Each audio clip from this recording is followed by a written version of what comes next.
Canada is no stranger to wildfires. Since the last ice age more than 11,000 years ago, at least half of the country's huge landmass has been covered in forest, with small, naturally occurring fires as a vital part of that ecosystem. But the wildfire season of 2023 was different. Climate change, along with decades of short-sighted forest management policy, resulted in the largest fire season in North American history. Over the course of a few short months, a full 5% of the country's forests were reduced to ash, while smoke caused air pollution emergencies across the whole continent. Today, we're asking what it's like to live through a wildfire, and what this record-setting fire season means for our planet and its human and non-human inhabitants.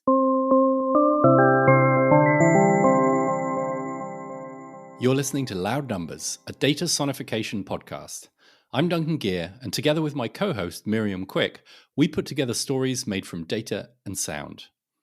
It's been a while since the end of Loud Numbers Season 1, but we've partnered up with Jeremy Singer-Vine and his excellent Data is Plural podcast to create a special one-off episode. It's called Hold the Line.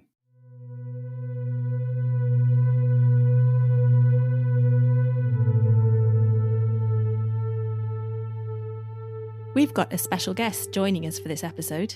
My name is Fern Yip, and I live in the Coast Mountains of British Columbia in Canada, on Statland territory, on a very large lake called Anderson Lake, in the Valley of the Mountains.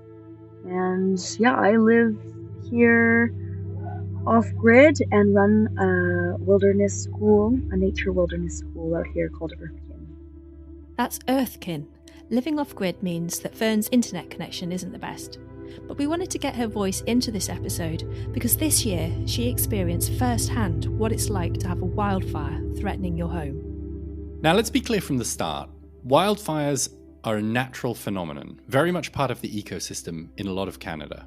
Well, wildfire has been here for time immemorial, and you can see that walking on the land, just with all the fire scars on the trees and all the different plants here that are adapted to wildfire.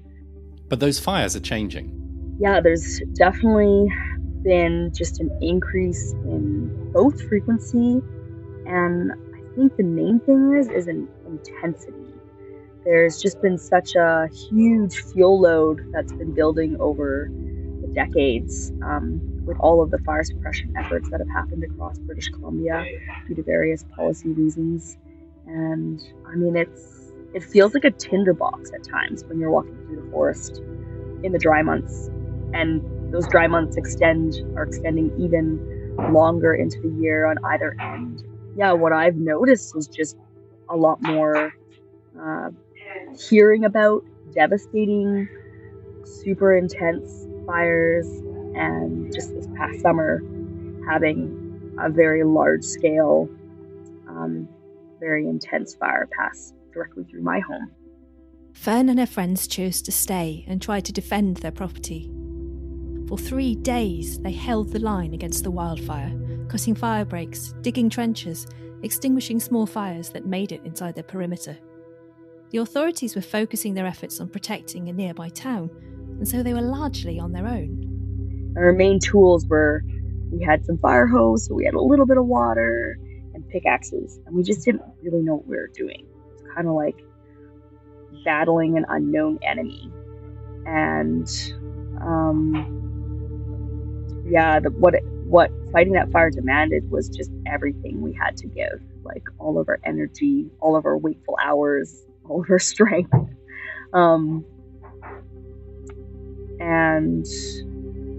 I won't ever forget what that was like.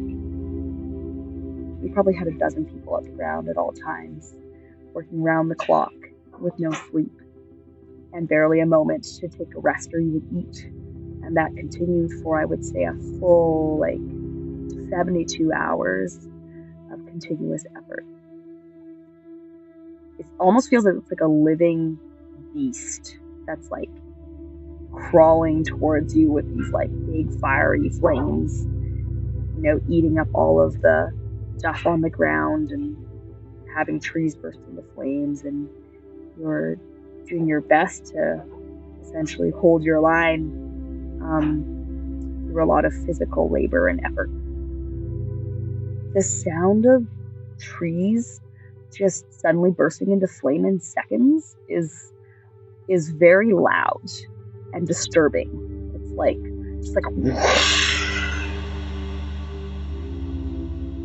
you're just watching this. It's like a living creature. You're watching how it behaves. You're learning about it. How does it move? How does it advance? How does it send these smoldering pine cones downslope that roll down and kind of like get ahead of the perimeter that you're trying to create? Fern and her friends successfully held the line against the wildfire. They saved their property, but the land that they live on is deeply scarred. If I paddle onto the lake, someone paddles onto the lake, and you look back at our property, it's like this tiny little island of green in this just crazy ocean of black and charred forest. I mean, that's really even shown in the wildlife that's taken refuge here. I've noticed a really big change in population dynamics of the bears, the deers, the squirrels, the little weasels. I noticed immediately after the fire for a few months, there was like all of these mama animals and their babies taking home, taking up their spot here. I think that basically in my lifetime of living here, there's going to be like the time before the fire and the time after the fire. And everything has been reset or renewed or destroyed in some way. Fern's experience is one that more and more people around the world will be having for the first time in the coming years. There needs to be a change in both attitudes and efforts from all levels, small scale to institutional levels, to do something different than what has been done for the last 100 years. I think where we can take a lot of inspiration and learn a lot from about how to manage these fires better in the future is from a lot of the traditional Indigenous knowledge that exists in Canada and in BC, because those communities and peoples, they intentionally used fire to keep ecosystems healthy and to really listen to those communities if they have ideas and let them lead. Unless we put efforts into fire safing our homes and our communities, and unless we make major efforts to reintroduce prescribed fire into land, I think we're just going to continue to see year after year of these outrageous, huge wildfire seasons. For our Sonification today, we've collected data from the Canadian authorities on the record-breaking fire season of 2023, and we turned that data into a piece of sound art that reflects the way in which forested landscapes are more vulnerable than ever. In our track, you can hear fire data from the 1st of April to the 30th of November. A day of data lasts exactly 2.5 seconds, so a week is 17.5 seconds, and a month lasts a bit over a minute. Every time a new day starts, you'll hear this sound. You'll hear a bunch of clicks. Each one of these clicks represents the start of a wildfire, and at the season's peak, you'll hear hundreds of these each day. Fires started by humans, accidentally or purposefully, are represented by the distinctive sound of a Zippo lighter, while those that started naturally, usually by lightning, are represented by the sound of wood crackling. When it's not known how a fire started, you'll hear a generic ignition sound. In the background, you'll hear a rumbling sound. This represents the area of forest that burnt on that day. The larger the area burned, the louder and harsher the sound. When you have lots of large fires burning at once, often for many days, the rumbles blend together into this deafening roar.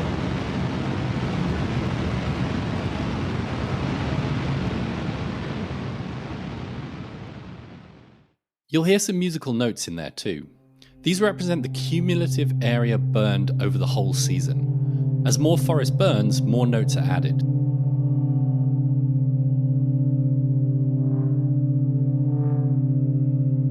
These notes are left behind even after the fire goes out, reflecting the scars that wildfire leaves on the landscape.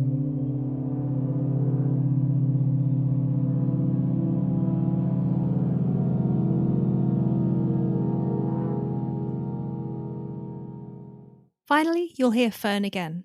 She names each month as it begins, so you can keep track of where you're at, and describes her experiences over the course of the year. That's it. You're ready to hear the whole thing. This is Hold the Line.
The spring that feeds us fresh water is not flooding the forest like it usually does. Its water levels are unusually low, the snowmelt sparse. A look around at the drought-tolerant ponderosa pine shows that even they are stressed by the lack of water, their needles turned red with thirst.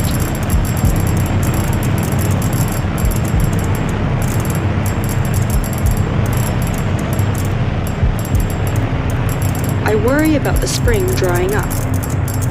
The dry crunch of leaf litter under my foot is distressing. The spring rains that promised life and new beginnings have not been forthcoming. It seems likely that the wildfire season will arrive earlier this year.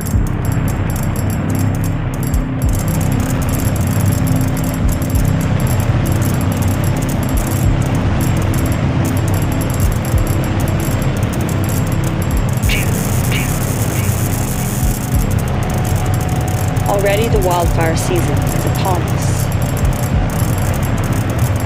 We've been weeks without rains, and the temperatures have been unbearably hot. A fire ban has been placed across most of BC.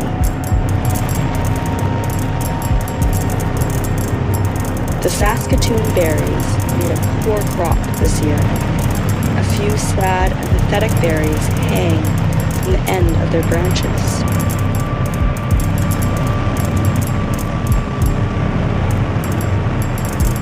I wonder about all of the creatures who rely on this generous berry bush. The birds, foxes, coyotes, chipmunks, and bear. How will they fare? Without these berries to fatten up on, it will be a hard winter for the bear.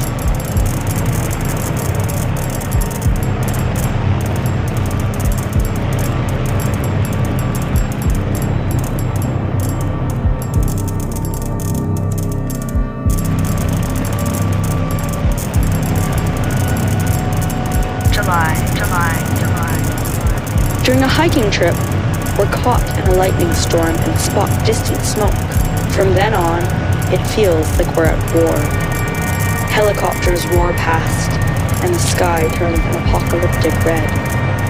Soon, the Casper Creek wildfire is less than 1 kilometer from us. We decide to stay and defend our home. Our setup is minimal. A pump in the lake, enough hose to get it uphill, and us 6 volunteer firefighters. That night, the wind gusts and the fire races towards us like a dragon of hell. We watch in the dark as it descends from above, engulfing entire trees in flame, raining down thousands of embers. For hours, I dig trenches as the fire creeps along the forest, meters from me. The air is so dry, my nose begins bleeding. The smoke is so thick, it hurts to breathe. After 72 sleepless hours, we manage to fend it off. I collapse into a dreamless sleep. August.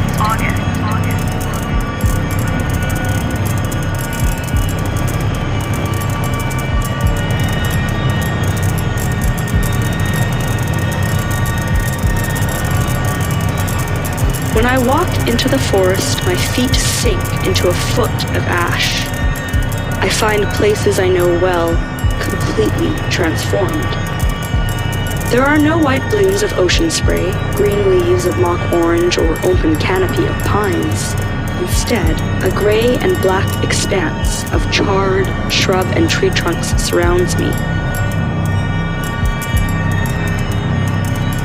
My heart is torn asunder from the loss of the living, the trees young and old, the medicine plants, the young birds still unable to fly, the grasshoppers.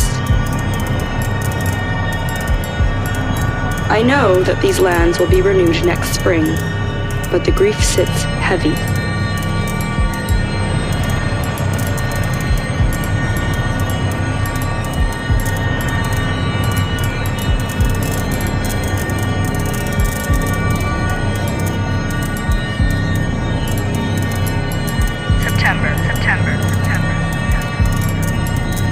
I find myself waking up in the middle of the night, coughing.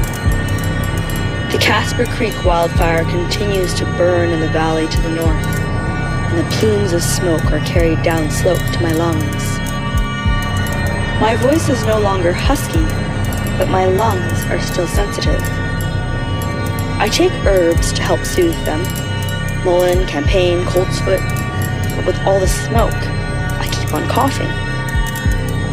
On a backcountry trip in September, I hike up to a ridge and see thick plumes of smoke rising into the crisp blue sky. There is a different fire in all 4 directions.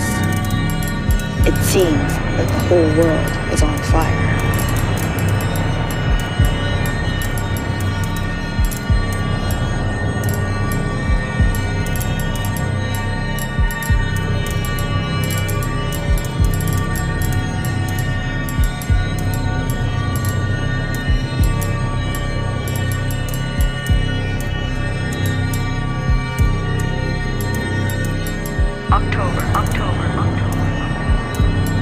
I invite all those who helped us survive the fire to a thank you gathering. Over 40 people are coming, folks who showed up as boots on the ground, or sent us key supplies, who made us food. We've been busy preparing a feast of wild meat, sweet pies, and harvest vegetables.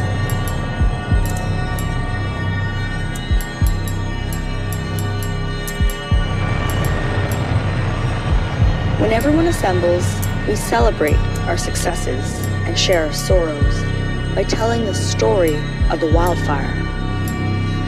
It is the first time since the wildfire happened 2.5 months ago that we are together.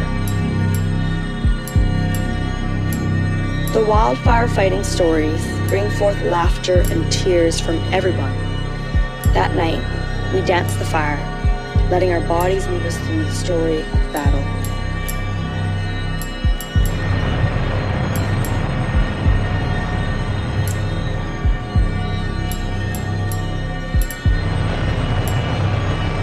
November.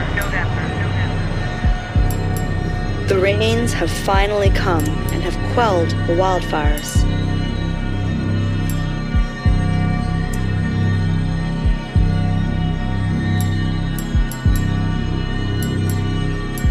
The Casper Creek Fire is a historic ecological event that has changed the way I'll experience these mountain slopes for the rest of my life. I wonder about the coming rains and the snowmelt in the winter and spring to come. Now that the slopes have lost so many of their trees, will springtime bring a cycle of disastrous flooding?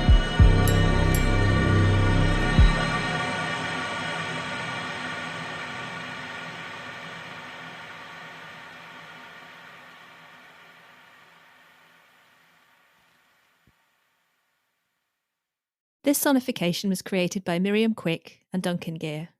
To make it, we used Google Sheets to wrangle the data, Sonic Pi and Logic Pro X to turn it into music, and Logic Pro X to turn that music into a track. The data came from the Canadian Interagency Forest Fires Centre and was accessed on the 18th of December 2023. Huge thanks go to Fern Yip of Earthkin Learning for sharing her experiences. Check out her work at earthkin.ca. Thanks to Mendel from the fantastic Future Ecologies podcast for introducing us to Fern. And thanks to Jeremy Singer-Vine for collaborating with us on this episode. You can find all the numbers we used to create the track in the show notes, and a final version without our commentary on all good streaming services. Search for Loud Numbers. Finally, if you'd like us to make a sonification for you, or to learn how to make your own music with data, check out our website at loudnumbers.net. Thanks for listening.